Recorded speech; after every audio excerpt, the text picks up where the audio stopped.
में हमने करी थी शॉर्ट टर्म सॉल्वेंसी रेशियो, आज भी हम कर रहे हैं सॉल्वेंसी रेशियोज का ही पार्ट कर रहे हैं, लेकिन बेटा हम सेकंड टॉपिक में करेंगे अब अपनी लॉन्ग टर्म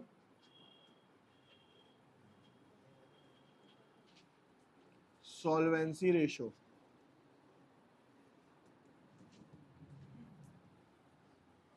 अब ये जो लॉन्ग टर्म सॉल्वेंसी रेशियो है इसे कहते क्या है? देखो शॉर्ट टर्म का मतलब था कि शॉर्ट टर्म में हम क्या लेंगे, ऑब्वियस सी बात है कि शॉर्ट टर्म में तो हम क्या लेंगे, सारी की सारी करंट असेट्स लेंगे। अब हम किसकी बात कर रहे हैं बेटा? लॉन्ग टर्म की। लॉन्ग टर्म में क्या आएंगी? सारी की सारी फिक्स असेट्स, या हम कह सकते हैं सारी की सारी असेट्स आएंगी, क्योंकि लॉन्ग टर्म में क्या होता है, सारी की सारी असेट्स क्या कहलाएंगी, चाहे करंट कह लो उसे, क्योंकि भाई सारी क्या हो सकती है, कैश में कन्वर्ट की जा सकती है। ठीक है, अब देखिए इसके अंदर जो हम पहला फॉर्मूला करेंगे बच्चे, यहाँ पे आके ना फॉर्मूले काफी इजी हो जाएंगे आपके लिए। जैसे कि पहला फॉर्मूला है बच्चे यहाँ पे हमारा डेप्ट टू इक्विटी रेशियो।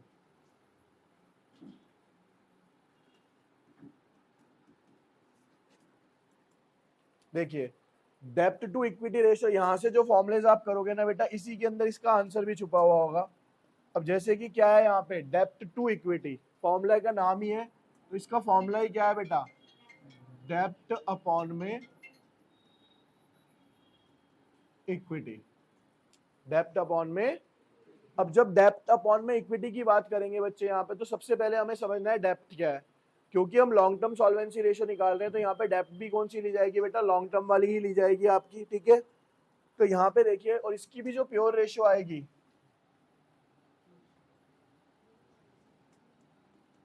2:, अब यहाँ पे एक एक करके चीजें समझिए आप। अगर हम बच्चे बात करते हैं यहाँ पे डेप्ट की, तो डेप्ट में आता है आपका long term borrowings plus provision, यानी लॉन्ग टर्म बोरोइंग्स और लॉन्ग टर्म प्रोविजंस, एक फॉर्मूला। दूसरा फॉर्मूला क्या है बेटा, डेप्ट का मतलब ही क्या है, उधार। उधार कैसे निकलेगा? ठीक है, टोटल लायबिलिटीज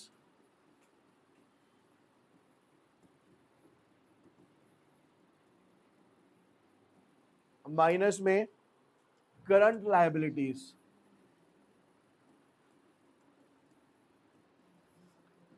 क्योंकि लॉन्ग टर्म सॉल्वेंसी रेशियो है, तो हमें कौन सी लेनी है बेटा, इसके अंदर लॉन्ग टर्म वाली लेनी है।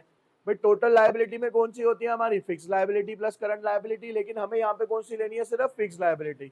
तो फिक्स लायबिलिटी को निकालने का तरीका क्या है, टोटल लायबिलिटी में से माइनस कर दीजिए आप क्या, करंट लायबिलिटीज। या फिर इसका एक और तरीका क्या है, कैपिटल एम्प्लॉयड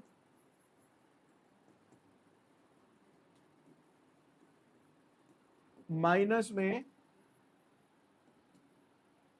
इक्विटी, यानी जितना आपने कैपिटल लगाया था बेटा उसमें से क्या माइनस कर दो आप, एक तरीके से इक्विटी माइनस कर दो। अब यहाँ पे ये तो समझ आ गया कि भाई डेप्ट कैसे निकलेगी, ये दो तीन फॉर्मुलाज है इसके। इसके बाद इसी के अंदर बेटा एक टर्म हो रहा है आपका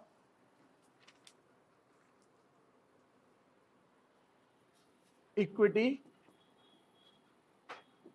या बेसिकली इसे बोला जाता है बेटा शेयर होल्डर फंड, यानी कितना पैसा लगाया गया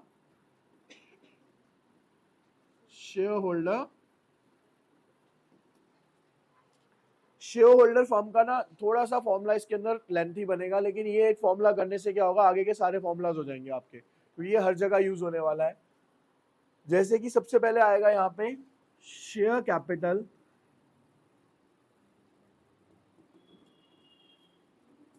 प्लस रिजर्व एंड सरप्लस। एक तरीका है किसको निकालने का हमारा, कैपिटल एम्प्लॉयड, या फिर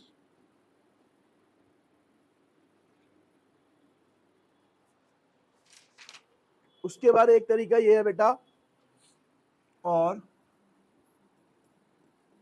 total assets minus total liability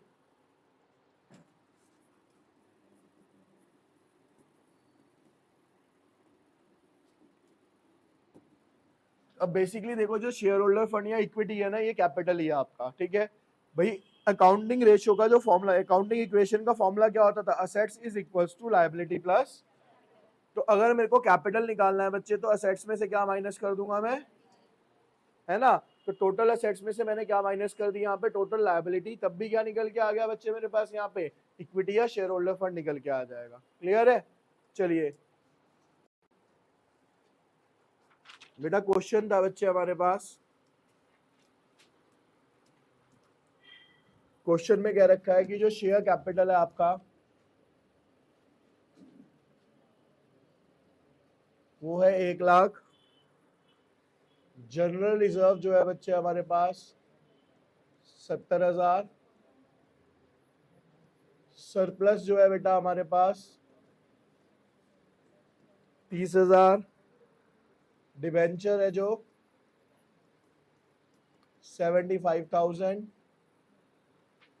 long term provision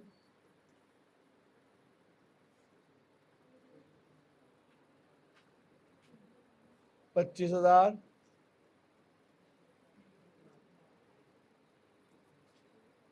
outstanding expense 10,000। यहां देखिए बेटा जिसका नहीं हुआ,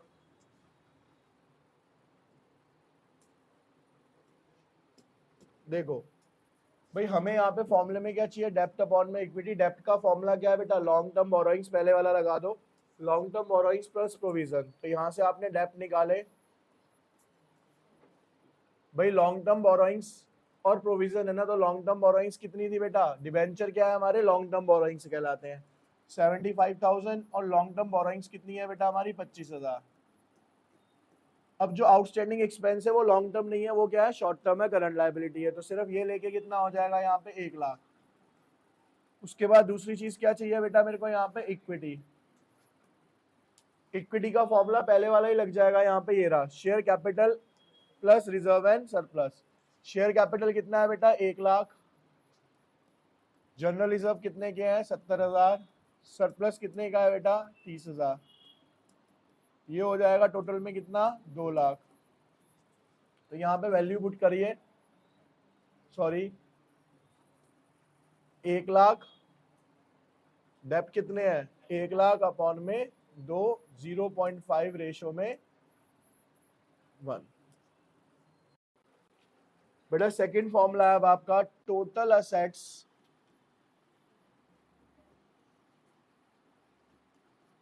टू डेप्ट रेशो, ये भी पूरा फॉर्मूला ही लिखा हुआ है एक तरीके से आपका भाई। अब यहां पे फॉर्मूला हो जाएगा आपका टोटल असेट्स अपॉन में,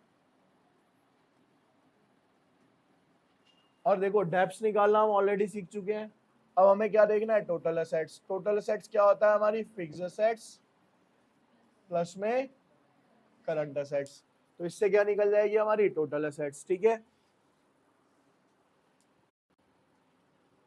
क्वेश्चन देख लो एक, जैसे कि मान लो बच्चे हमें यहाँ पे दिया हुआ है long term borrowings,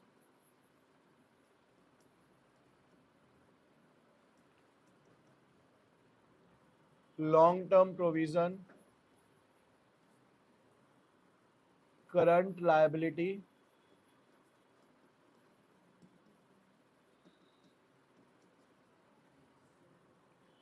fixed assets और करंट असेट्स, ये गिवन है हमें। तो लॉन्ग टर्म बोरोइंग्स है बेटा 3,00,000, ये है 1.5 लाख, 75,000, 5.4 लाख, 1.35 लाख। अब देखिए यहाँ पे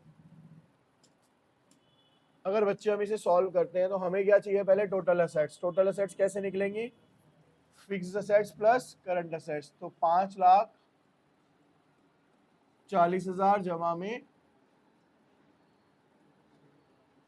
अपॉन में, डेब्ट्स कैसे निकलती है, long term borrowings plus long term provision, 3,00,000 जमा में 1,50,000, 6,75,000 अपॉन में 5.5, ठीक है, ये आ रहा है बच्चे आपका 1.1 1.5 रेशो। और इसकी बेटा अगर हम प्योर रेशो की बात करें तो वो आएगी 1:1।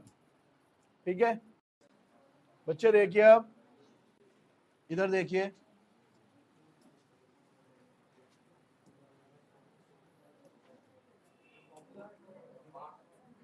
अगला फॉर्मूला है बच्चे आपका proprietary ratio.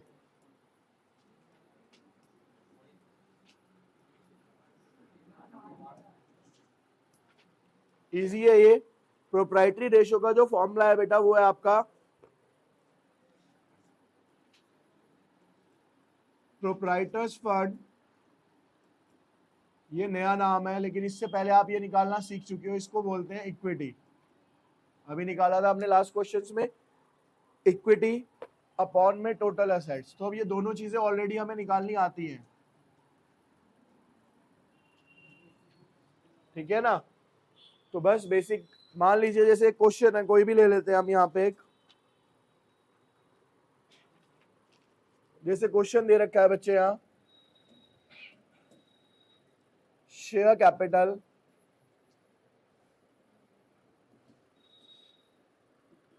5 lakh, fixed assets 22 lakh, reserve 3 lakh, current assets 10 lakh.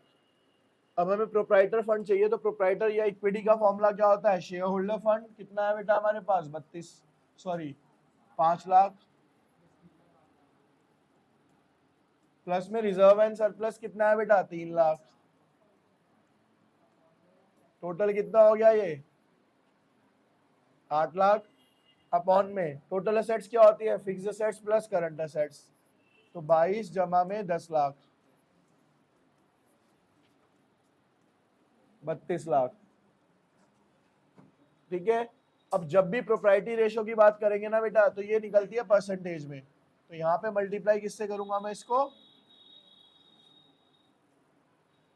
देखो इससे काटोगे तो ये हो जाएगा 4, 4 को इससे डिवाइड करोगे तो ये कितना परसेंट आ जाएगा आपका? 25%।